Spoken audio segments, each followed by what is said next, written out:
Cette histoire est finalement en train de prendre une ampleur qui commence à faire peur. Et je me suis dit dès le début que ça allait changer, que c'était un malentendu, que ça allait finalement changer, mais je me rends compte que ça ne fait que s'aggraver et qu'il faut finalement dénoncer. Dénoncer malheureusement nos frères déjà pentecôtistes qui créent des églises n'importe comment et qui utilisent ces églises-là, qui utilisent la parole de Dieu pour détourner les gens et profiter d'eux. Cette histoire, ça c'est l'histoire d'une blogueuse, Esther, qui essaye de faire sortir sa petite soeur de l'emprise d'un pasteur. Donc, apparemment, l'église s'appelle Jeunesse et Vie.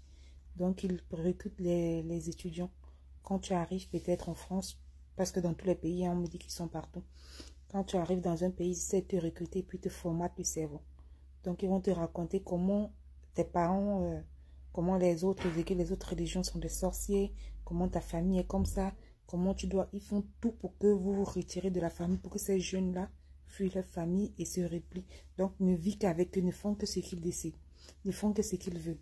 Donc, Esther et sa famille, après avoir constaté que sa petite soeur, après s'être convertie, avait totalement changé, avait coupé les ponts avec toute la famille, ne prenait plus soin d'elle, genre... Elle avait interdiction de mettre les perruques, de sortir, de rencontrer les membres de la famille. Elle ne vivait plus comme une jeune fille. Elle travaillait, mais tout son argent partait à l'église. Après avoir remarqué que sa conversion devenait un peu bizarre, ils ont décidé de parler à la petite qui ne faisait que les repousser et n'écoutait pas ce qu'elle disait. Donc, ils ont essayé de voir un peu plus clair dans l'histoire. Mais bon, Dieu merci, elle a réussi à sortir sa soeur de là. Mais apparemment, il y a beaucoup de personnes qui sont encore dans ça. Donc, quand elle a décidé de dénoncer, beaucoup de personnes sont venues témoigner en fait de ce qu'ils ont vécu. Et ça pousse maintenant beaucoup de personnes à parler. Apparemment, beaucoup vivent ça.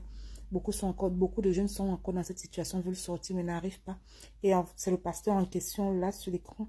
Je ne sais pas si vous le connaissez, mais si vous avez encore des membres de la famille dans cette église, si vous savez que vous avez des proches qui sont dans cette église, essayez de voir plus clair, essayez de les délivrer de cette emprise-là.